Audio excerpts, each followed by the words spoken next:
As there's a drive in a deep left field by Castellanos, it will be Oh a man, home it's run. 8 o'clock. And so that'll make it a...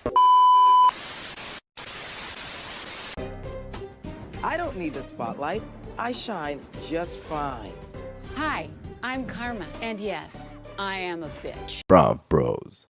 Good evening, everybody, and welcome back to another episode of BravBros, your favorite podcast from the bros for everybody, for whoever wants to listen. I am your co-host, Steele Russell, joined as always by the one and only Watch What Happens Magoots. What's up, dude? Just living on the edge over here. Yeah. Ready to roll. As you said, actually, before we started recording, week is going slow. Super slow. Just not even sure what's going on anymore. But yeah, I mean, no current events or anything this week because guess what? We are the current event. It's New York week, baby. Big time New York week. And guess what? We have to go up and back twice in the same week. I think we're the first people in like TV history to make their TV debut, have a free hotel, not use the hotel because we have to drive home to be at work Wednesday morning. Yeah. Yeah. I'm trying not to think about Wednesday morning, but, you know, off on Thursday for the live show, going right back to the Big Apple. Yeah. And we're going to be living this week. We're living, and we just got to make sure, okay, and I know you make fun of me for stuff like this, but like we got to make sure to take a step back, enjoy it, take it all in. This is pretty wild. This is pretty crazy. I mean, when you really think about it. It's pretty crazy, yeah. It's nuts. So like, let's enjoy You're going to get all sentimental on me? Oh my God, I'm going to cry at some Why don't point. you save it for like the midweek episode, you know? Well, I guess Probably, if I don't cry at the live show at some point, I'll be baffled. Okay. I'm just going to say that. I don't know when it's going to Sitting on It's not stage. gonna be, no. It will not be mid-show. It's not going to be like during a bit. It's just going to be like, I have these moments because my life moves so fast all the time. I have so I much hope it's going at the on. meet and greet. Like people are taking pictures No. with us and you're just sobbing. No, Those would be some great pics. I don't know when it's going to be. I'm just saying this is how like I operate. I go. I forget to like take it all in. And at some point I'm like, hey, idiot, look around. I'm like, oh my God. And I get overwhelmed with emotion. Yeah, I mean, tomorrow night's going to be an absolute whirlwind. I'm absolutely going to be doing the which camera are we looking at? Like Don't do that. where are we at? Please don't do I'm that. not going to. In my head I'm going to do it. Oh, but- yeah. for sure. But yeah, tomorrow night's going to be an absolute whirlwind, and it's right on the heels of, and logistically speaking, it's really funny. It's right on the heels of Salt Lake's reunion, I know. and everybody's concerned about whether or not we're going to be able to watch the reunion. So many people have asked. Dev asked, she's like, how are you guys going to watch? I was I like, didn't we'll even watch think it. about it. I'm like, we'll watch it there. I Yeah. assume. We'll figure out a way to watch the reunion. Also, they're not going to be coming over to us for like a ton of opinions. There might be a No. couple of one-offs here and there and be like, oh yeah, back to Heather Gay. Like, More reaction shots would be funny. Yeah, Like we'll us probably- just like cracking up. we'll definitely be reaction shot guys, which I'm cool with. Maybe a couple of one-liners here and there. I'm just so excited for the opportunity, like the fact that we've been doing this for as long as we have and have the chance to go on this show. We're going to make you all proud. Our listeners, we will make you all proud. I promise you that. We won't do anything dumb because it's live. Wouldn't that be making them proud though? Because they know that we're idiots. So if we do something dumb, they'll be like, "That's our boys." My favorite comments are like, good, you can give it to Heather and let her know. And I'm like, yeah, that's the time and place. do. Hey, or someone said you could hold Andy accountable. Like, well, Yeah, that'll go over well too. one, for what? And two, yeah, great. Like these two idiots behind the bar start barking at Andy Cohen, and then we get banned from every Bravo thing in the world. We're just grateful for Andy Cohen. We're grateful for Heather Gay. We're just grateful to be there. Oh, crying already. Nah, that's fake. Yeah. I'm still in excited mode, not sentimental mode. I can tell you've got happy feet going on right now. Stop! Yeah, I It's gotta gonna keep fuck up him- the audio. I got to keep him below the camera though, because you got to pay to see these tootsies. Ooh, wool socks on. Yeah. I'll just describe them in great detail for all the listeners. Just ASMR descriptions with the BravBros. Not about feet. No. See what happens when we don't have a preamble planned? This is what we talk about. Yep. Yeah, but this preamble is at least Bravo centric. That's true. That is very true. But before we get too far into it, a quick reminder, obviously, as we're talking about it tomorrow night, or I guess tonight, I'll play that game with you tonight. Tonight. Because you're listening to it on Tuesday. 9:15, I believe, is when it starts. The reunion is an hour and 15 minutes. So watch the reunion and then keep watching and see your boys up there. And then second one is we have our live show Thursday night at the Green Room 42, also in New York City. There are still some tickets left, so get your tickets. We got Aaron Litchie coming out as our guest. We got the Brooke Ashley emceeing for us. We also have some people in the crowd you might have seen on TV as well. It rhymes with a Schmo Schmadley. Just fucking shout it out. Joe Bradley's going to be there with Danielle. They're coming out. Joe's a friend of ours, so he's going to be in New York. We invited him to the show. He said yes. So, look, going to be a great crowd, going to be a great night. Get your tickets. Go to our Instagram. The link is in the bio. Anything Also, else? get your tickets for Philadelphia. March 6th, City Winery. Also, link in the bio. So that way, if you can't get to the New York show, 1, what are you doing? 2, just come in March to Philly. Yeah, That's the only way. That's the only way that I'm going to allow you to make it up to us. If your absence is noticed on Thursday, which I'll notice. I know every single one of our listeners. I'm like Santa Claus. I know everybody's name. Here's the weird thing. Whether or not they've been a good boy or a bad boy. No, don't say it like that. Yeah, you don't like that? No, I don't. Don't talk to me like that either. Get out. Being a bad boy. Get out of the house. Go home. We'll do this virtually. I'm done. No. The funny thing is, Shooter has a ridiculous memory. So if you think he's kidding, he's probably not. He probably will recognize people. So just keep that in mind. Keep it in mind. Don't be a bad boy around me. Stop it.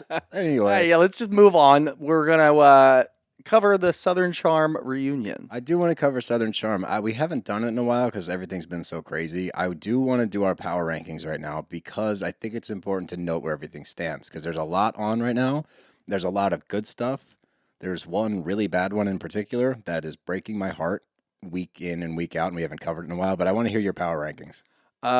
Yeah, power rankings have flipped a little bit since we've done this. Salt Lake is back up to number 1. Southern Charm was pretty much number 1 all year. Yeah. But Salt Lake, it's hard to not put them at number 1, especially after the finale that they had, and the reunion is actually doing a really good job. There's not a lot of dead air or storylines that we don't want to talk about. It seems like we're pushing through this and we're getting all the answers that we want, and hopefully that continues tomorrow night.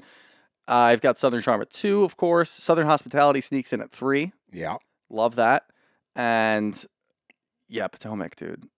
It's tough. It's just a tough time for Potomac right now. Yeah, Candace went on a radio show either today or within the past week. So there's clips on Instagram right now and talking about and she acknowledges yeah, we are completely disbanded right now. We are not looking good. They're aware they're not looking good. I think that they need to figure out this offseason how to get this show back to its glory. And my personal opinion, someone that's been involved in watching, not involved with Potomac, but I've been watching Potomac. Oh, we were on Potomac. That is true. We So are I guess involved we're with Potomac. I can say that. But that is my number 1 franchise. It's been my favorite for the longest time. I watched it before the podcast. They need to get fun again. They need to get funny, lighter. There needs to be not as much heavy shit all the time. They're always going for these big dilemmas among all this drama is too deep.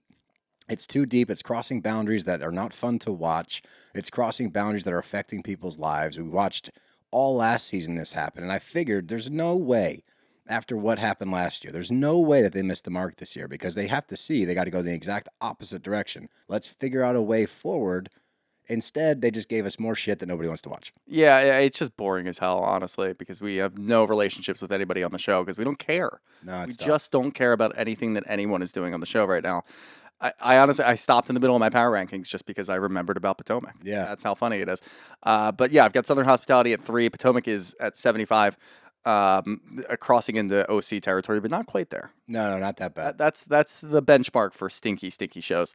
I'm going to put Beverly Hills ahead of Miami. Miami's getting a little stagnant now, too. I agree with that. I'm going to go Southern Charm 1, actually, just because I'm paying homage to the fact that they were that consistent throughout the year, and they landed 2 episodes of a reunion. Both were good. Yep. Both gave us good info. So Southern Charm remains. Are we going to get our hopes up now that they're going to have good reunions for all these shows now? No, I never Not will. overdo it. No, I never will, just because there's going to be a clunker in there somewhere. I can't get my hopes that high, but I'll get Southern Charm 1. Salt Lake is a very close 2. They're right there with them. 3, I'm going Soho as well. Southern Hospitality, we will get back into next week, by the way. We love that show. We haven't had the time to talk about that show because of our... Now you guys understand why we've been so hectic recently and why we've been just wait. This is why. So we'll get back into Soho next week. That's at 3, 4 Beverly Hills, 5 Miami, 18 is Potomac. I think that's fair. OC is still 90,000. It's funny because speaking about reunions, even though I know we're a very long way off from that, Summer House premieres next month. Yep. I can't wait for that reunion already. Oh, I know. Carl and Lindsay, the first time that they're in a room together, probably since You then. think? Probably. Yeah, it's gonna be really interesting, and I guess we get to watch. Imagine like the premiere watch party. I can't imagine both of them would go. Oh, I mean, you have to You don't have keep to. them separated. Yeah. I don't know, but I'm excited for that, and hopefully they don't drag that one out too far. But I don't think that they will, because I think we get to watch it just kind of. When we went to Pillows and Beer, I think somebody in the audience asked Craig and Austin that question, and Craig said it's funny because you're actually going to get to see this play out over the entire season. Not funny, haha, but just to answer the question, we're going to get to watch pretty much all of it. So we'll be able to make our own deductions as far as what happened. I'm so curious. I'm so curious what caused it. Is it like blindsiding? Did she actually get blindsided? Or is it there more to this story that we're not getting? I feel like we've heard Lindsay's side of things. Carl's been silent. Yeah. So there's a lot of speculation. Now, I'm not saying that he didn't blindside her. I'm just No. curious to see all of the info so that we can make our own conclusions here. Yeah, and the trailer does a really good job of showing it on both sides. So I'm just hoping the show does the same thing, because that's the only way that we can make an opinion, you know? Yeah, Gotta see it all. I don't need any production bias here. I don't think they will. I hope not. Because look, we got our eye on you. Scare me like that. Now We I'm got our scared. eye on you, production. Why? I don't know. Just sounded, tough or something. But that takes us to SoCo Part 2, as I wrote in my journal, and that is Southern Charm's second reunion episode. And again, this was a good episode. We got a lot out of it. It was a lot of stuff, and that's what's interesting, because it wasn't necessarily new topics. It was more of a continuation of the first, but usually when we see a continuation, it fizzles out, and then it's just like dead air. There's so much to unpack here, and so many nuances and layers and dynamics to these relationships because of Austen and Olivia and that whole thing. You got Rod in the mix. You got Rodrigo coming off the top rope this week out of nowhere. Didn't expect that. No, nobody did. And I got more on that too, by the way. He was firing off DMs to people. Like he's kind of gone off the rails a little bit. Oh yeah, just wait. But the point being, this carried over well, and I didn't expect that. So I was excited that it actually continued to do well. But let's jump right in. And the first thing I noticed, because they're walking off the stage right now, taking a little breather after part 1, and Shep tells Taylor that silence is golden as he's walking away. And this is a recurring theme or motif, if you will. It's everyone telling Taylor what to do or what not to do, or speaking on her behalf. Speaking on her behalf, for sure. We've seen that a lot. The ironic thing is everybody's yelling at Austen, saying that he was coaching Taylor through the entire season, which he was just trying to get his ass covered. At the end of the day, that's really all he was doing. He wasn't coaching her for her sake. The only one who's coaching Taylor is Shep. Shep is coached her literally through the entire season. Yes. So for him to sit there while Taylor's being accused of being coached by Austen the whole year, that's insane, because we see Shep do that again and again and again. Anytime he gets the opportunity, he tells her what to do. Yeah, and he even does it during this reunion a couple of times. So I do believe that you can label Austen was technically coaching, because he's saying like, hey, we're going to do this. Hey, we're going to do that. And hey, this didn't go the way I wanted it to. So yeah, he was a little bit, but the intentions were not to help out Taylor. The intentions were to help out Austen himself. Yes. That was a good point. But everyone gets back to the stage, and Rodrigo jumps in because Andy asks about dating in Charleston. And he says it's pretty much like everyone, all the dudes in Charleston are dogs because it's a younger town. You got colleges, you got girls coming in and out all the time. It's almost like a transient city where people are always bopping around. You get new people all the time. So dudes don't have to settle down. They got they can pick. Oh, they're like Matthew McConaughey in Dazed and Confused. I keep getting older, they stay the same age. All right. Problem is, he's talking about high school girls. Yeah, no, we don't have to get into that. People don't say that. Big difference. It's a massive, massive difference, but we don't have to get into that right now. But we get into Olivia and everything that she's gone through this season. It starts out with Rod and Olivia. And the funny thing is, when this started out, I remember both of us being like, finally, a good guy for Olivia. And I think that It's just because he got her gluten-free bread, which was a nice gesture. I but agree. Now, I think what happened to Rod is he stuck his trailer with JT, and that was the duo throughout the season. I think that had he been on a different team, we might have actually liked Rod. I think that's a possibility, and he never tried to get close with the other guys because he, as well as JT, I guess this is what their commonality was. They had an issue with Austen. Yes. In separate ways. they had an issue with Austen, and that's, I guess, where they bonded, and that's why he hitched his trailer to JT, who would have done it anyway. Let's not say that he wouldn't have if Rod wasn't there. But we never saw Rod try to make an effort with, like, Craig or Shep or really anybody else. I don't even remember any actual conversations that he had with anybody outside of Austen when he told him that he was dating Olivia. Yeah. Like, aside from that, I don't remember any one-on-ones. I don't remember any conversations. He never interjected. He never added to anything. He was just there. And once the Olivia storyline was over with him dating her, it was dead. There was nothing else that he could have done. So that's why he was with JT, which is a terrible person to hitch your trailer to. I agree, but it's funny. Something popped up on TikTok when I was posting, and it was that exact thing that I've been arguing, that dating implies a longer relationship. Yeah. Somebody was like, we need to stop labeling dating as 1 or 2 dates. That's not dating. Oh, that's dating. funny. I was like, I agree, man. And I don't like TikToks, but I like that one. I almost commented on it, but we find out that Olivia has a new man in Dallas. She decided to go outside of the group. Very smart decision, listening to Madison's advice. Madison is the voice of reason these days. Never thought I'd say that, but here we are. And here's where I'm going to ding her a little bit. Madison or Olivia? Olivia. No, Madison, she had a great reunion. Yeah. She had a great season. 10 out of 10, no notes. As far as Olivia goes, because we're going to talk about it soon, about the inconsistencies, right? And Shep calls this one out too. But when they all went on vacation together after the season, which you picked up first, and you said, hey, I think you sent me the post. You're like, have you seen this? Like, are they back together or whatever? And then you're like, oh, no, she's with another guy, but Austin's there. That's weird. Did some journalistic investigation. Yeah, it's investigative journalism, but close enough. That's the one. Journalistic investigation sounds way better. Can we get a shirt made that says journalistic investigators? We keep adding to this pile of shirts that we're going to make. Although somebody pointed out last week that Shawshank was already taken. Someone did that, yeah. Which, thinking about it. 2 years too late. That seemed like a layup. But while they were on vacation together, Olivia had said to her new man, like, hey, just be cordial with Austen. But look, we've met Austen. We know Austen is a guy's guy. He's a dude that you want to hang out with. Whether you like it or not, he's a fun guy to hang out with. He's probably a fun guy to golf with. Dudes like Austen. I think that's going to always be true. There's certain guys like that. So this guy takes a liking to Austen. Next thing you know, they're teeing it up, going golfing, hanging out, and all of that. My whole thing with this, and Shep calls it out right then, and he's like, I think it's kind of fucked up because you were so raw and open and real at the end of the season, and you kind of bared your soul. Fast forward a few weeks, and now you're on vacation together. Like, do you understand, at very least, the perception of this?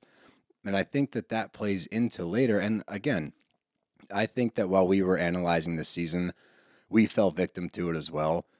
It was only a few weeks after her brother had passed. Right. So that is a pass for the inconsistency in my eyes. Like, that's okay that she was up and down because she was dealing with a lot. I get that. But this is tough because it's cyclical, right? Like, she has recognized during the last episode of the season, like, I need to cut ties, I need to move forward, blah, blah, blah. And then she's back to it. So at a certain point, I get what he's saying. I don't think he's right, Austen, but like, the back and forth is kind of strange.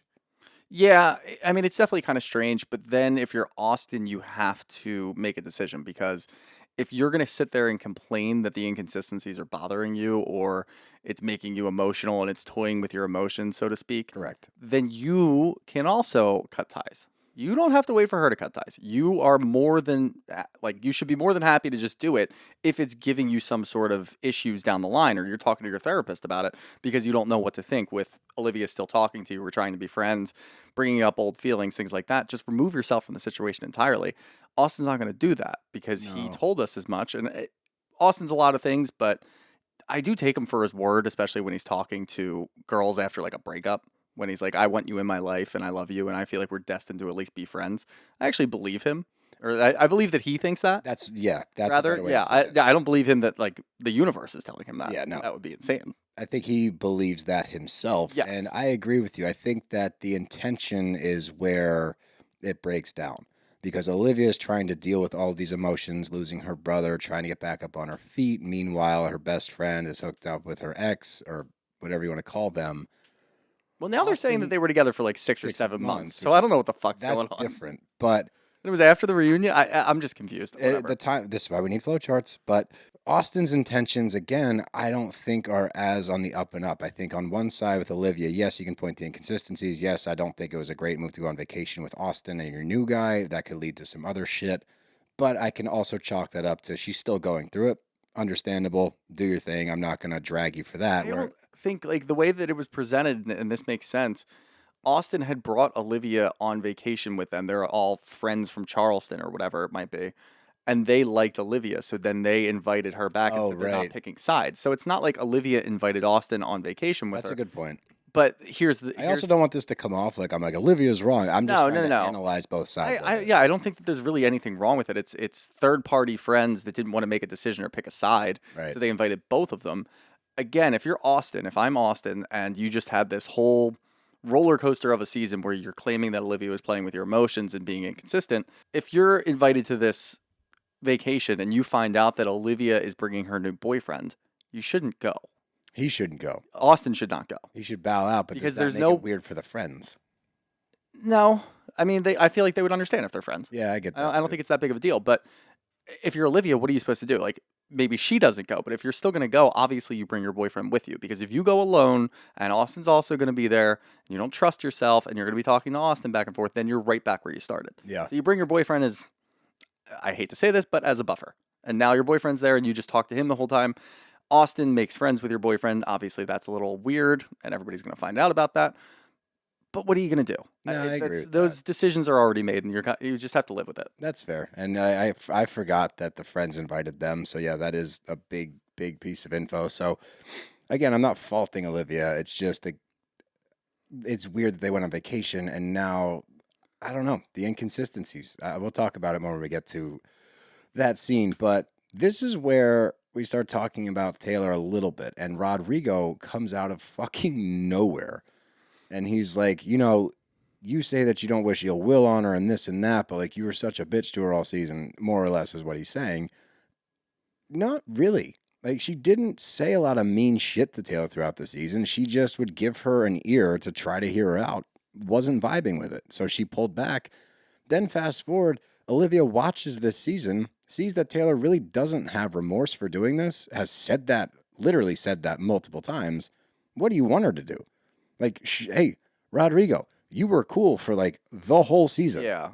Now, shut the fuck up, dude. I don't get it. Like, I guess he's closer to Taylor. He Like, is we friends never with Taylor. really I saw a got. post. I did see a post on his page. It popped up on my feed. Yeah. And it was those two. And it was him saying in the caption, your strength or whatever throughout this year has been admirable, blah, blah, blah. I was pretty much singing her praises for being tough during this whole situation. So knowing that. I don't know if it depends on the timeline again, because that could have happened right after Taylor's brother passed away, and that could have been that. Correct. Too. So that's really tough. I just don't understand because I was completely blindsided by this. I was Going too. after Olivia is fucking wild. It's dumb. Anything that Olivia said to Taylor this season, and we agree, she gave Taylor way more grace than Taylor deserved. That's what I thought. And here she has to answer for being mean. She can say whatever the fuck she wants. She can curse Taylor out. She can go to her parents' lake house, and as soon as her mom starts talking about all the things that God created, she could have cursed her mom out for all I care. I don't care at all. She lost her brother. Her friend hooked up with her ex and then lied about it, and there's a whole thing going on, and now she looks like an idiot. Yes. She deserves to fucking curse her out. I agree. Rodrigo. And she still didn't curse her out. That's No. the whole thing. She should have. She should have and had every right to do it. I think that we gloss over the fact that Taylor was hanging out with her face to face for an extended period of time before this came out, like nothing happened. Yep. And acting like they had conversations about Olivia and Austen getting back together. Meanwhile, Taylor had already had a discussion with her family about getting with Austen. Like, that's where the depravity is, Rodrigo. I still think the issue is stronger between Shep and Austen than it is between Olivia and Taylor, but they're still pretty bad. They're still really bad, and I agree just because that friendship's been around for longer. But we get to Olivia's brother, and she does say that everybody in the group stepped up, and that's what I like about Olivia is that she can separate things. She can be like, yeah, but in this moment, the group all stepped up. She takes away the Austen of it. She takes away the Taylor of it. It's like everyone was there, and that means a lot. And this is where we start to talk about Jamaica, because that's where we see those two really butt heads, and when they get there, they seem cool. And then shit starts to get a little bit haywire. And seeing it through Olivia's eyes when she's talking about it now instead of watching it as we were trying to analyze it. And also, again, I think we got a little far away from the fact that her brother passed away just a couple of weeks prior to this, or maybe 3, whatever. But she says that we got to Jamaica.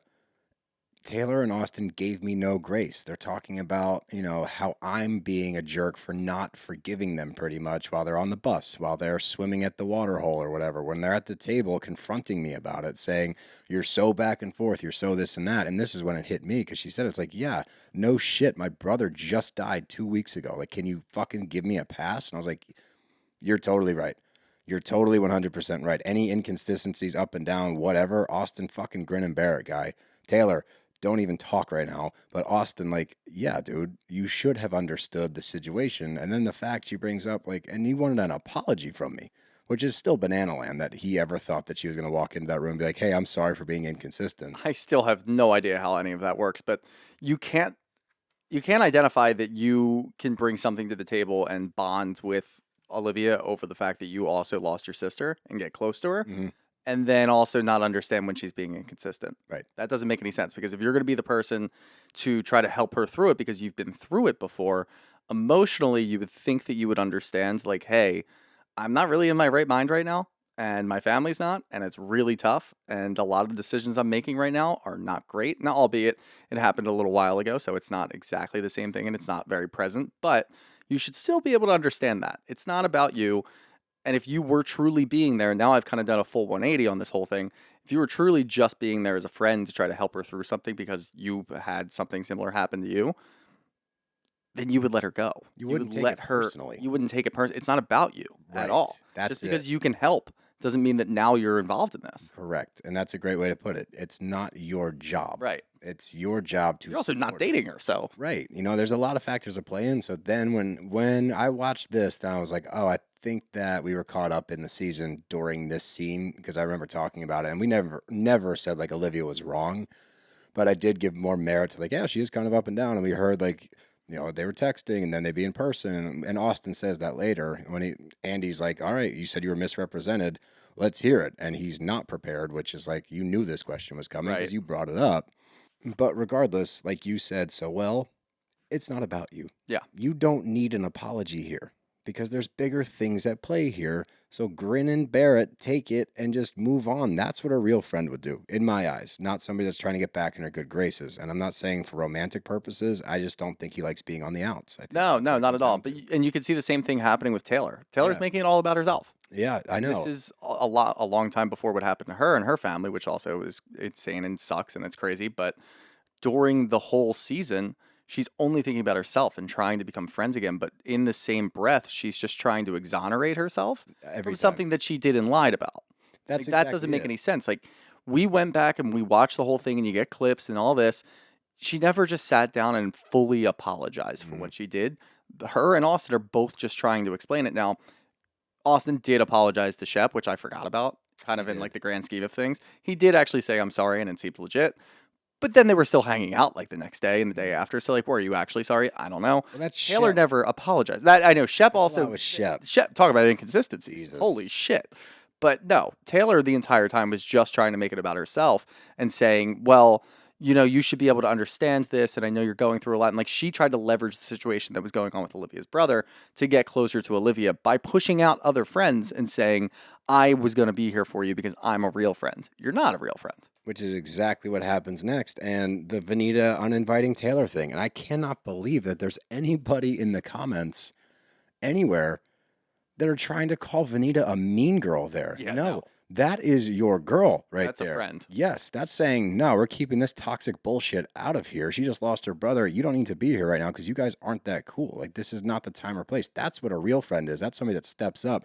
To call her a mean girl is laughable. Like, that's what support looks like, everybody. So anybody commenting against Vanita in that scene, shut up.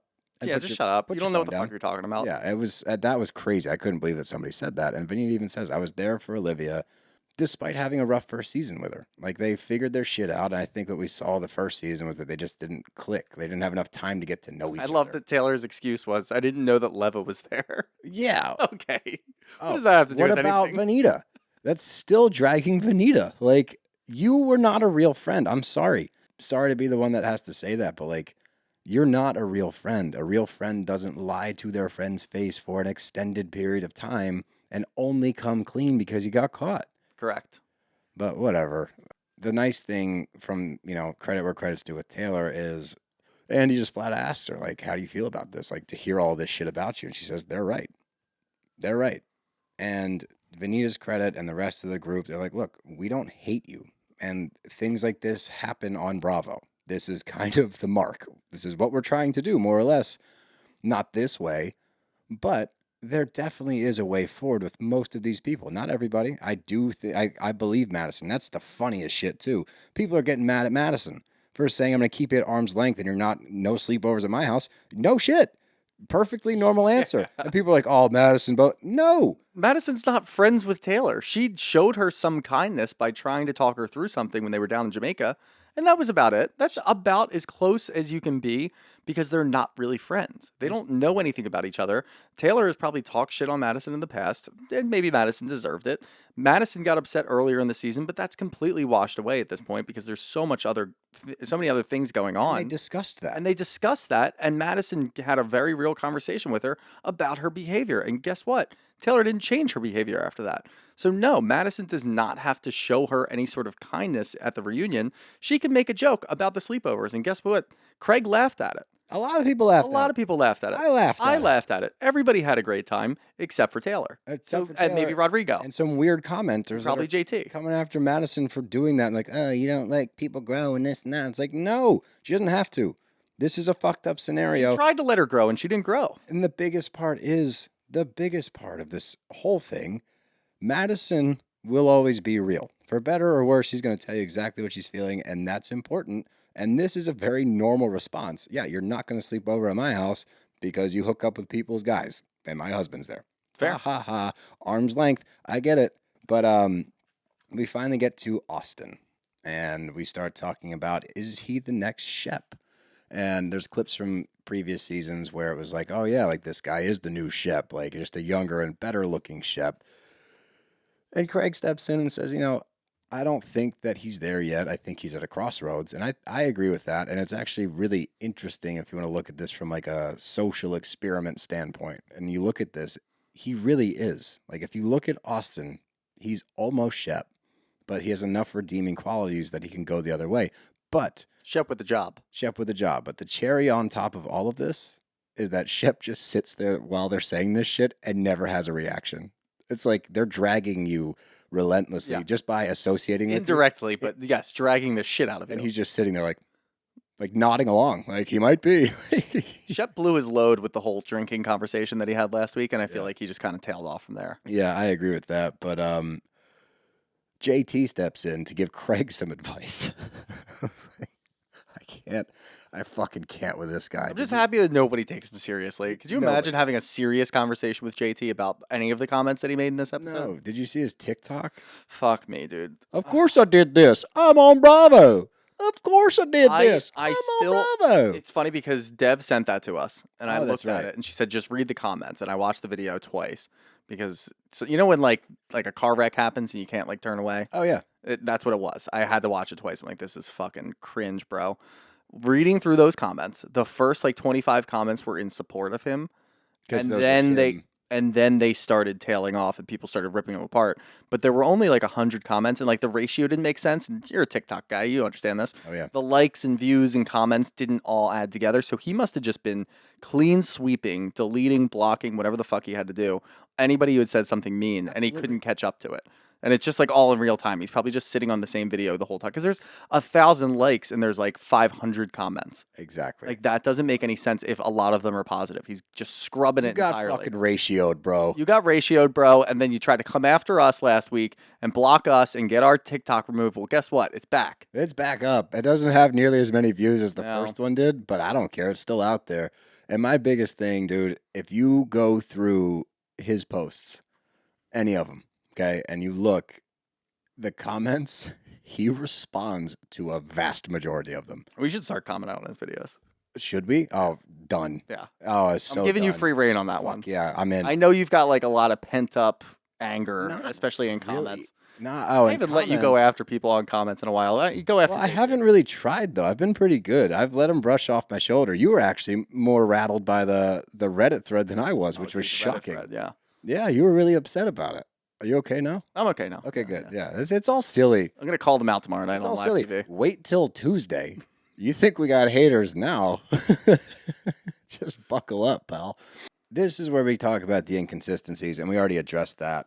We get into his and Shep's relationship. Shep talks about how watching it back, it was difficult because of the blasé attitude that Austen had, and Austen points out, like, Shep, we were okay, and Shep thought that Austen had seen the light, but watching the season changed that, and other conversations changed that, and Shep, of all people, says Austen has zero self-awareness. I didn't understand this because Shep was coming from a place of everything that you said to me, I took for face value, and I thought that you saw the light. But then when I watched back, I realized, like, no, you weren't taking it seriously. And as soon as we had that conversation, you kind of turned it off. Which, one, that's your fault, Shep, because you were very easy on him. You let him go. You gave him a hug afterwards, and He kept said, saying things like, everything's fine. It's all everything's fine. I hope that we can get to a better place, and I think that we will. If somebody said that to me when I apologized to them for doing something fucking terrible, I'm gonna think like, all right, yeah, the waters are a little murky, but we're probably in a good place because you just told me that in a moment of weakness, if you will. The rest of the season, Shep was just building up and building up and building up, and he lashed out at Taylor up in the mountains. Yep. He lashed out at Austen multiple times in Jamaica and thereafter. And then by the time that we got to Whitney's weird sex dungeon pub, he didn't defend Austen when JT was going after him. So no, I don't think that you thought that Austen had seen the light. I think you realized that the entire time, but you were so much in your own head with the whole Taylor of it all and what else was going on. I don't think that you ever once said, oh yeah, Austen's in the clear and he's finally turning his life around. I just don't believe any of that. I agree with you there. I think he's playing like a symptomatic, like... I don't think so. I think that he is so good at convincing himself to compartmentalize and move on and just everything's okay, everything's happy, everything's good. I don't want to deal with any real shit. That I think watching it back, he's forced to address it. He no longer has the veil of, no, we're going to be fine, because now he's watching it happen. I don't know if I saw a blasé Austen the entire season. We definitely see comments here and there. We see comments when they're yeah, him and Taylor started hanging out again. They got close again. Like that. That's the fucked up. And part. we called that out early on. And was he perfect? Absolutely not. But I will say this, and people always say that, well, you guys ride hard for Austen. We also drag the shit out of Austen, so I don't know where you're getting that. But they listen to every other episode. No, probably. No. But inconsistencies strike again. There we go. All these inconsistencies, man. But call out the listeners. But I will say, we had JT at the end of the episode talking about like accountability, and Austen hasn't been held accountable, and Craig, hold him accountable. And we didn't talk about that. We skipped over it real quick. JT telling Craig who to be friends with was so fucking funny. You do not know their relationship. Craig seems to have his head on his shoulders. I don't know who made this guy the spokesman for men and good men and gentlemen, but I want to vote for somebody new. I don't want this guy representing. Nobody made him the spokesperson. He made himself a spokesperson. Just shut up, dude. Like, stop telling Craig, maybe you need to keep him at arm's length. He's not your dad, bro. Like, fucking shut up. I'm not going to get on, I'm not going to go comment on his shit. I don't want him to think that he has real estate here. It's annoying. In my head. He's just annoying, bro. Like, and I love that Austen called him out and said, like, people just don't know you yet. And we've seen the TikToks from the exes. We called it out early on. This guy's phony as fuck, and it's gonna come out. And I think that was a foreshadowing. I think Bravo production put that in there intentionally. And I think that next year, if JT is back, which all signs are pointing to yes, I do think we're gonna dig into that because of the ex's TikToks, because of that comment from Austen highlighting that on the episode. I think that might be a sticking point next year, and I would love that. I would love to dig into his life and get some answers here, see who he really is. So looking forward to that. I'm not gonna go comment on his shit. He does not own real estate in this noggin, baby. I am a fortress. I'm a steel fortress. I'll do it for my personal, though. I would love that. Yeah. Fuck yeah, I'm down for that. I'll be a party to that. Okay, good. But we'll just keep the podcast Instagram out of it. Yeah, I'll just go after him. Yeah. Good. But back to Shep and Austen. Andy asks, is it because of the last 2 weeks? Is that why you guys are no longer talking? Because Austen says, I thought we were fine. But they haven't talked in the last 2 weeks. And a lot of that, according to Austen and other people in the group, this is not just something pulled out of nowhere. Shep's behavior, and especially at BravoCon, and just how he's been acting, drinking, and all of that lately, people have had to pull away. Austen had to pull away. Craig had to pull away. They didn't want to go to that lunch. And it's bullshit that Rodrigo steps in here. He's like, yeah, well, that really hurt him, man. That really hurt Shep. Like, he really took that personally. from somebody sober, okay, that's been through this.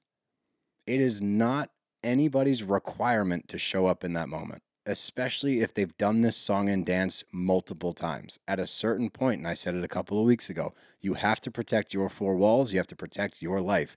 Austen and Craig in that moment don't owe Shep anything. They've been there for him. They've helped him out. Austen was the one cleaning him up, trying to get him to get on the panels at BravBros. They show up. For better or worse, they might do some fucked up things. They show up. So for Rodrigo to say that fucked him up, for Shep to get mad and say, maybe that's why all this is happening, because of my relationships with certain people, to put that on them is really fucked up. I'm not going to ding him for it, because I do think that he's in a really weird place trying to figure this shit out. It's a really fucked up thing to say, and I hope that someday he recognizes that. But to expect these two to be there for this conversation is wrong. And then to hold it over Austen's head, but not Craig's, is also wrong. He doesn't owe you anything. They've tried. You're not doing it. Take it to heart.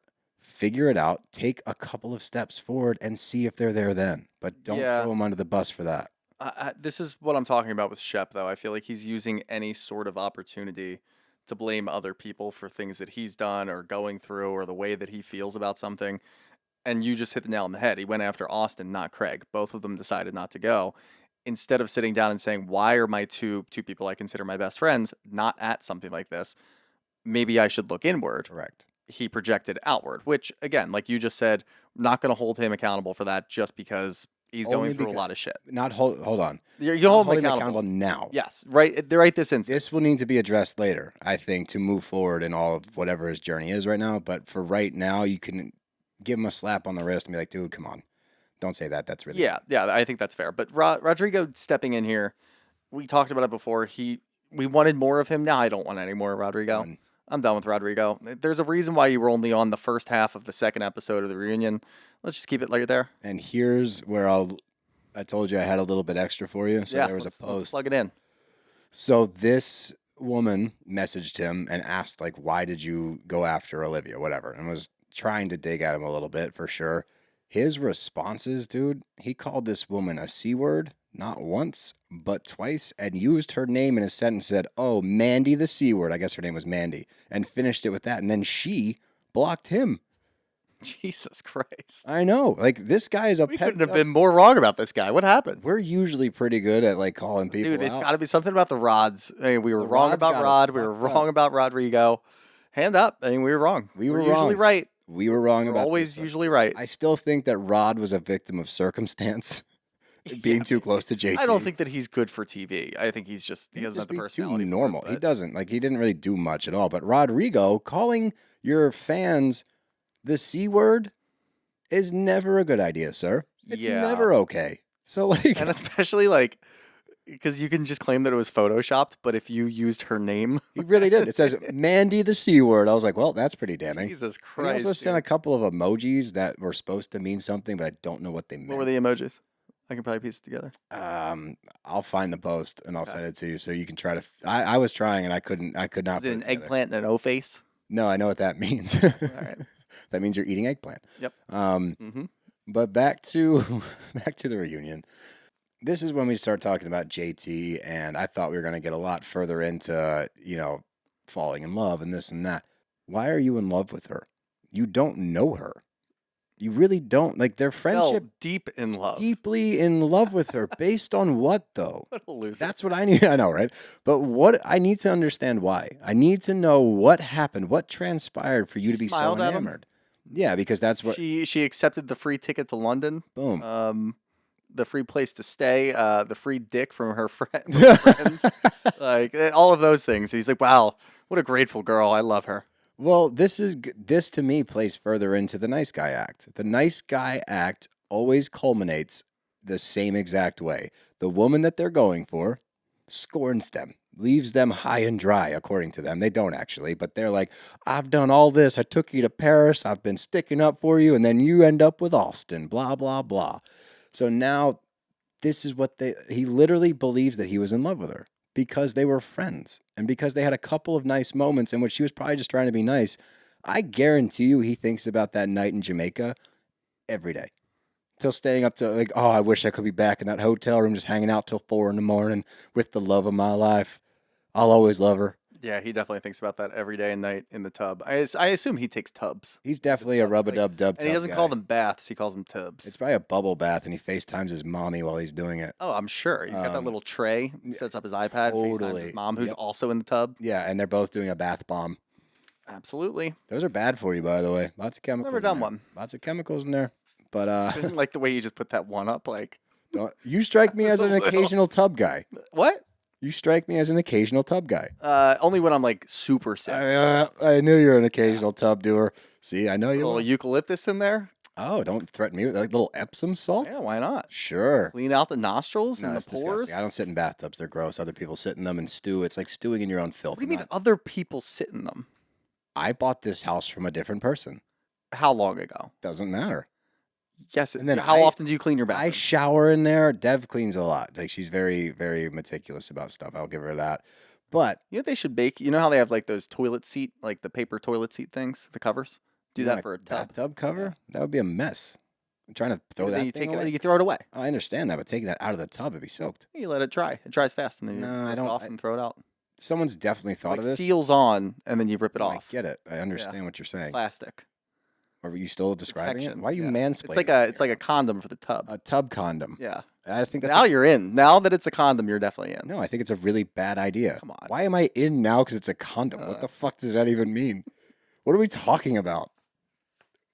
You're an idiot. But then we get to like the rumor, the bombshell that JT dropped that set this whole season ablaze, and in a good way, I guess you could say, as far as entertainment value goes. And that's why he gets a second season to me. That's why I still refuse to say that he's not good for TV, because he pushed the needle, man. Like, you can't say he didn't. And I know what you're going to say. Well, he could have said that and just fucked off. But there was a lot of moments. He was an industry plant. We are on the Threw same him in page there so that he could start this. I know. And then he went rogue. But going rogue worked. He was a nightmare to watch. I am don't not going like to sit him. here again while you tell me JT's good for TV. He is. I'm not doing it. Just move on. Well, regardless, Rodrigo finally speaks some sense, and he says, I think that he found a way to sneak his way closer to Taylor with all this shit, and I 100% agree. I think that Taylor's been on his radar for a very long time. He saw a woman in need, a damsel in distress, and put on his shiny shoot of armor, and shiny shoot of armor, and went to go try to help her out, and when she didn't even ask for help, and then was pissed off when it didn't go his way. But even Craig says, did you think that you outed it to be a knight in shining armor? He literally uses that words. Like, is this why you did that? Was so you could look better for Taylor? And he says no. And that's bullshit. It's absolutely bullshit. And I want this to go on the record right now. If you start next episode with shiny shooter Magooter or something like that, no. Thanks for the idea, We're out. pal. We're out on that one. But he absolutely did. We called it out from the jump. We knew that he was in love with Taylor. Everybody did, because Craig even said it at that lunch. It was the first episode. It wasn't a secret. It was not a secret at all. But for him to sit there and say, no, I didn't use it to try to get closer to her, you did. It just admit it. If you're going to sit there and you're going to admit that you fell deeply in love with her last year, but you're going to sit here now and say, no, I didn't use that to get closer to her, that's fucking bullshit. It's bullshit. And like, just look at the season, okay? Look at the framework. It makes the most sense. You saw an in. You saw the whole group against her for very good reason. There was no reason for you to be there to be the voice of reason to try to get her through this. I get if you're a friend, but even then you should check her and say, hey, dude, what the hell is the matter with you? I'm still here, but like, we need to figure some shit out. You never once held her accountable. You never once dragged her for her part in this. It's always Austen's fault. It's never JT's fault. Sorry, it's never Taylor's fault. Never Taylor's fault, yeah. It's never Taylor's fault. It's always Austen's fault. There were two people in this. By the way, JT, Taylor made the move. Confirmed. We know that. So, like, I don't know what this veil is over his eyes, these blinders that he's got on, but he clearly did this with a purpose. Just admit that. I would go much further. It would go a if he long way. fucking said that. Even for me, that would go a long way if he just admitted it, because at least he's not sitting there lying. Right. And trying to be this holier than thou moron. But we start to talk about their fight, and he's like, I've just been rejected, and my love for Taylor, my disdain for toxicity. He's taken on all men. That's what I said. This guy is the spokesperson for gentlemen. He's taken on all toxic masculinity. That's his fight. I don't know why he feels the need to take this battle on and always point it at a broader issue. It's never just simply my love for Taylor and my hatred for Austen. Yep. That would have been better. It's That still would have dumb, made sense. but that's still better. For you to say my disdain for toxicity as though you're so clean and pure, this shit's What gonna... you're doing is toxic, you Thank fucking you. moron. Thank you. You're sitting there manipulating situations, trying to go after a girl who's damaged goods by ripping apart the people that have hurt her. That's fucking toxic, bro. That's super duper. It's against toxic. the bro code too, man. Sure is. But the fact that he has the balls to say to Austen, I'm going to teach you how to be a man. I'm going to teach you how to be a man. It's a fuckboy exorcism. I'm going to teach you this. And then Austen finally pops off a little. And I will give Austen credit. He was fairly reserved throughout this whole thing. He took his beating. That's why when people say he doesn't ever take accountability for his actions, I'm like, he Pretty much every reunion, he takes a licking. Yeah, he does. He kind of just sits there and understands. Again, at this point, you'd think he would see that again and again and again and again. Maybe and again, change his actions during the season. Yeah. Yes, but he Makes always for good TV. He always shows up to take his lashings. But that's when Austen says, "It's your first season, dude. People just don't know who you are. It's all going to come out, and it's already coming out. And I think we're going to get a lot more there." But here's the argument that you and I need to discuss. Because Leva jumps in out of nowhere and she's like, it never has to get to that. It never has to get to pushing or violence and blah, blah, blah. We talked about it before. And even Andy recognizes it. You were asking for it. Yep. You were sitting there on that baiting him. stool. You were in his face. You're on a fucking stool. You're kneeling on a bar stool in his face. What do you think is going to happen? Ask anybody, not just dudes. If you challenge people, this is what makes me laugh about Bravo, is like when shit actually pops off, most of the time it's because somebody gets in somebody's face, they react, and then everybody's like, oh, this guy hit him. It's like, you have to understand at a certain point, if you keep asking for it, hit me, drag me, this, that, someone's going to do it. And rightfully so. If JT was in my fucking face like that, I would have bitch slapped him and kicked the stool out. Yeah, we both correctly identified last week that JT was just using the show, using production, whatever, as his safety blanket, if you will. He didn't expect Austen to get physical with him because it's on TV. You don't want video evidence of punching somebody else in the face, no matter what happens, because if he did that, then that's still assault. But the level that Austen took it to was not wrong. He pushed him. I would commend Austen for not punching him in the face, because all the normal guys on the panel all agreed you would punch somebody like that. Craig said he'd punch him. Craig said it. Fucking Andy said he'd it. punch him. And Andy kept going after JT because JT would not admit it, that you were baiting Austen into getting physical with you. You wanted him to throw a punch because then you look like this fucking martyr once again. That's what you want. This entire season was just JT trying to be a martyr for Taylor so that she can realize, whoa, JT's standing up for me and he's willing to die on the cross for me. Like, who's us? And he's going to be here and then I'm going to fall in love with him. That's what JT wanted the entire year, and he never got it because he's a little worm. Yeah. Without a mustache. And I'm so glad I wrote it down because I forgot this point that I wanted to make. You ready for it? Yeah, I'm ready for it. I think JT wants to hook up with Austen. Oh. I think he's got a crush on Austen. I think he's got a man crush on Austen. I think Austen resembles everything that JT wants to be. And since he can't have it, he takes the exact opposite. Yeah, but Austen approach. goes for girls that are taller than JT, so I don't think that would work out. No, I agree with that, but I'm more so Which isn't saying that hard. I'm more so saying JT wants to embody everything that Austen has, and he has none of it. And so his only angle is to try to drag Austen down for being a fuckboy, which we all know he is. And that's why JT is the way that JT is, because he has a man crush on Austen. That's yeah, and I could have done without Leva exacerbating the situation and Didn't need to agreeing with jump in like there. JT. Nobody should be agreeing with JT. Like, Madison's doing it to just, we know what Madison's doing. She's just poking the bear because JT is, look, if I'm not involved in anything that JT's doing and I'm sitting on a reunion, I'm going to poke the bear a little bit because JT is entertaining if he's standing next to me going after somebody, because it's fucking funny, because it That's makes fair. no sense. Oh, so it's and good for TV? stupid. No, it would be good for my entertainment. I do that to people all the time. I know, you're a fucking gaslighter. Yeah, it's great. It's But not. that's what Madison was doing. Leva was agreeing with JT straight up. I that's know. weird. She was just sitting there nodding like as he was talking. I was Yeah, like, and "That's like a she bad look." started it and then kept going and like poking him and prodding him along to like try to make some sort of point. Now you have to question Leva, which we had issues with Leva last year because of the way that she blew up at Craig's pillow party, Yeah. Christmas party. But overall, which I we thought like was really Leva. weird. I like Leva a lot, but she's not really involved in this show that much any year. She pops up at key moments. She doesn't go on the trips anymore. Nah, She's got her own thing going on with Southern Hospitality, which is great. Keep Good that for up. her. Keep that up. maybe start moving away from this show a little bit. I know you kind of want to be there, but at the end of the day, you're not doing a whole lot for me, and this annoyed me. I agree with that. As we start to wind down, Taylor does apologize to everyone, and Olivia is distraught that she couldn't be there for Taylor when her brother passed. And I think that that's a big thing to remember here. Obviously, it doesn't excuse her actions during the season, but she's going through a lot of shit too. Her brother passed away, and I can't imagine being in that headspace where you've just rattled the entire Southern Charm world.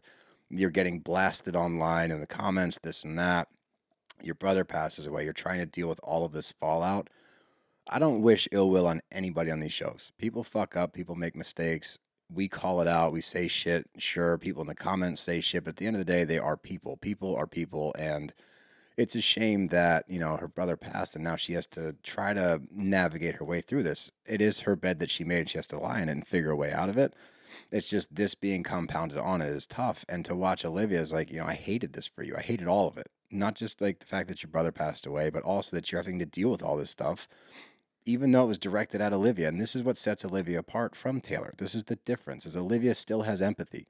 Even after all this shit, she's like, my heart breaks for you. Yep. But I cannot be the one to help you through it. And that's so fair. And I understand that. But, can you move forward?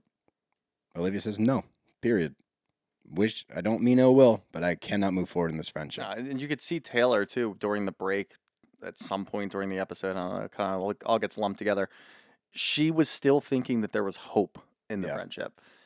I don't know how delusional she got over the last couple of months or watching that back, but I just don't get it. I'm happy that Olivia just straight up said no. Yeah. Because there isn't. There's nothing here. You could have done 50 different things along the way to try to salvage it, and Taylor made the wrong move every single time. If she doesn't realize that, and look, I know that she doesn't have anybody in her corner because Shep is... I still have no idea. She's got JT and Rodrigo in her corner. Yes, yeah, but neither of them are helping her, and we saw that tonight. Shep is certainly not helping her, but I have no idea what Shep's motives are. It doesn't make any sense to me. She's got nobody in her corner to tell her, hey, Taylor, you made a bunch of mistakes. You could have done this, this, and this. If you just came to somebody else for help instead of trusting Austen in the beginning, then trusting JT, then Shep, or whoever, you may have had a way out and a way back to being a friend of Olivia's. Anymore, it's gone. I mean, she went through a traumatic event, a whole thing that just disrupted her entire family, and she's still not looking to you for help. Right. You should just know. You should just understand and just move on. And be a good enough person to walk away from it and understand, this bridge is not getting gapped, and that's okay. Or this gap is not getting bridged. Whoever. Is it? Bridge is not getting... Gap is not getting bridged. We got to bridge the gap. Yeah, this gap's not getting bridged. You can't bridge a gap. You can't gap a bridge. You can't gap a bridge. I guess you could. You cut it in half. Yeah. Maybe. And welcome to engineering Drill with the charge. bros. Yeah. Drill charge. Oh, now we're Call of Duty with the bros. Yep. But the last thing that we discuss is Taylor and Shep.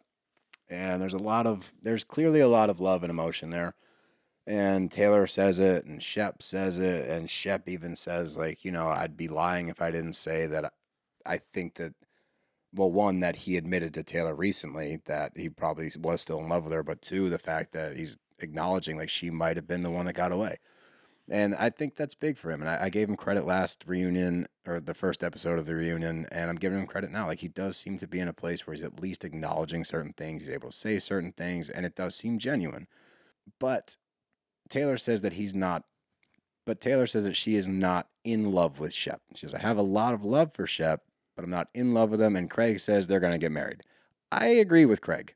Yeah. These two are getting back together, right? I think so. I think so too. I think that's how everyone moves forward, honestly. Shep will get to a point where hopefully through this process, he becomes a better person.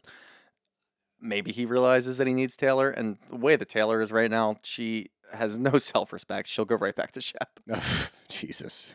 But the last question I asked was, Shep and Austen, can you guys find a way back? And this is interesting because Shep says, maybe I have to go outside of this vein for friendship and find something new. And I do think he was just trying to hurt Austen there. I don't think that was necessarily genuine, but it is interesting to note that when you're trying to make drastic changes in your life, the three bugaboos, if you will, are people, places, and things. So it actually might be conducive for Shep to remove himself from this for a while. Yeah. And I'm not saying I don't want them to have a friendship. I know they're very close. They're best friends. And I don't ever see a world in which they're not friends. But when you're going through this transitional phase, it might actually help you out to take a step back from everybody, from Charleston even. Just like go away somewhere and not going to Australia to drink and bang twins at some PGA ball or whatever the fuck that was. But go somewhere for a healing trip. And it's funny because I actually saw that he just got back from like a 2-week retreat in like Mexico or something where he was journaling every day, doing yoga, like all of these self-healing things to try to get recentered. So I have said really mean things about Shep. I've been anti-Shep for like 2 years. I genuinely hope that he figures this out. I genuinely hope that he sees the light and is able to progress from this because, again, we don't wish ill will on people. Right. We like to talk shit, but at the end of the day, people are people. Yeah. Let the people be people. Let people be people, man. And then I wrote at the end, Austin did take accountability, and JT wants to fuck Austin. Yes. Just Agreed. to sum it all up there. But overall, just stellar. Stellar season, solid reunion. Bravo, bravo. No notes. No notes. Well, you had a lot of notes. I had a lot of notes, but I needed the notes because I forget things. But that takes us on to the question portion of the show, so let's jump right in. Up first from Kimberly Ann. Why is no one addressing how Whitney called Austin baby? That plus the makeout eyes? Are you implying that Whitney and Austin are having a fling? I think so. I mean, I don't know what to think about that. I didn't even hear it. I don't know. When did Whitney call Austin baby? I don't know. It must have been subtle It's enough. not the reunion. No, Whitney's not at the reunion. Yeah, so I don't know. I only have room in my brain for the reunion at this point and some of the season. No, I don't think that Whitney and Austin are hooking up. Yeah, there we go. Just answer the question. From Exactly, does Andy hate JT? I don't know if he hates JT. I think he finds him amusing like the rest of us do. I think he finds him amusing and at the same time gets irritated by him. Oh, oh boy. Vilu I Seao? That looks like Junior Seao's last name. That's the only reason I said Seao. Vilu is you. Vilu is you, 27. Please tell me, Dev is also going to watch What Happens Live since she is the OG Bravo fan of this podcast. 1, thank you so much for remembering Dev. 2, absolutely she's coming. She's so excited. I'm so excited that she gets to be there. I promised her I would get her to watch What Happens Live one way or another. I didn't think this would be how I did it, but I'm so excited that we get to share this together as... You know, we've gotten to share this whole Bravo thing together. It's been pretty special. So, yes, of course, Dev is going. Ooh, let's get into this one. From Terrence O'Neill. What is a straight male's stance on sleeping with friends' exes? Fair game or no? Fuck no. Absolutely not. Don't even look at them. Yeah, no. Yeah, they don't exist to you anymore. Yeah. No, they're not people anymore. They're not. They are gone. They are even ghosts. in Charleston, which is a weird place, but yeah, no. Absolutely not. Definitely shouldn't be getting manicures and pedicures with them, let alone hooking up with them. Or having sleepovers. Yeah, weird. Yeah, when we say it like this, it does make it way more black and white. No, you're not supposed to. It's fucked up. Last one, let's do...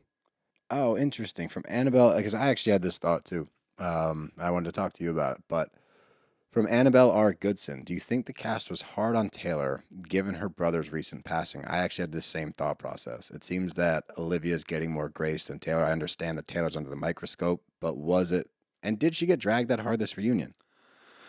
I think that Taylor was just supposed to answer for what she did in the season. I actually think that they could have gone a lot harder on her. Actually, now that I'm thinking about it, I don't think they were that vicious towards her. No, I think they were just asking her questions and I think commenting on her behavior throughout the season. I mean, it's tough to do.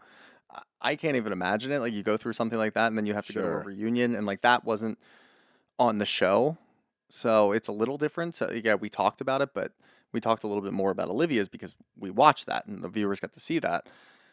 I think that they probably would have gone harder at Taylor. I think that they were handling her with a little bit of care. Not to mention, she kind of shot herself in the foot by bringing up that stupid T-Rav comment. Like, right. She actually probably would have skated by with minimal blowback had she not brought that up. Yeah, I think Austin did take the brunt of everything pretty much the entire reunion. Yeah, that's Plus, true. JT was making sure that everything went back to Austen. So Yeah, the fuckboy exorcism. yeah, I think Taylor probably should have stayed out of it with the T-Rav situation. Oh, without a doubt. That was her only Didn't help at all. snafu, if you will. But other than that, we gotta get our beauty sleep, pal. We are making our live TV debut. Is this network television or is this what does this count as? Cable. Is this cable? I think it's guess cable. networks like ABC, NBC, right? Yeah. But it's a subsidiary of NBC, no? NBC Universal owns it. Sure is. I don't know. I'm going through these weird up and downs where I'm like, oh my God, I'm excited. And I'm like, holy fuck, I'm nervous. And I'm like, oh, I'm excited. And I'm like, I don't believe this is happening until I'm standing behind the bar with this cutie over here. Hey now. This mustachioed gentleman. I just shaved my beard to make sure that it grows in a little bit for tomorrow. I don't like fresh shaven. I need 1 day of scruff under the beard. Under the beard. Yeah. Just so under the beard. Under the beard. Have you seen the live action Little Mermaid? No. So good. Is it? Oh my God, it's amazing. I forget who voices. I haven't watched any of those live actions from cartoons. Really? Yeah. There's some really good ones. Little Mermaid was great. Lion King was okay. What else? I heard Lion King sucked. Lion King was okay just to watch. Like that was the I watched a first little one. bit of the Aladdin one. I didn't like that. Aladdin, I actually liked. The Lion King was cool because I think that was the first one they did that was like real live action. And seeing all the characters come to life, like looking real, was pretty wild. But as far as it didn't hit the same as like the cartoon version. Well, yeah. And I think they're making a live action Moana, which sign me up for because Moana is my favorite Disney movie of all time. The Rock gonna be in it? Yes, he's rehashing his role of Maui. Good. I probably won't watch it, but good for him. Oh, dude, have you watched Moana? Yeah, I've watched Moana. Okay, good. I'm just making sure. Cartoons are great. Yeah, okay. All Love right. that. All right, I'm just checking in with you. But remember to follow us on all of our socials at @Brav_Bros. Make sure you get your tickets for Thursday night. As I said before, we're expecting an influx of tickets after tomorrow night. So we want to make sure that you, our original listeners, our BravBro G's, if you will, that you guys get first dibs. So make sure you get those tickets. Come hang out with us, Aaron Litchie. We got Joe Bradley hanging out with us. We got Danielle hanging out with us. It's going to be a really good time. So get your tickets. Come hang out with the bros. Get your tickets for March 6th. We'll be promoting that one much more. So if you don't get your tickets immediately, yeah, but why wait? Yeah, just get them now. Why wait? There's nothing better than getting a ticket to an event and then forgetting about it. And then remembering. Yeah. Yeah. Oh, it's like a little gift to yourself. Yep. So go do it, man. Do it. All right. Now. All right. We'll see yous on TV tomorrow. Jesus. Tonight. Tonight. Oh, yeah. BravBros are out of here. Yeah. Bye.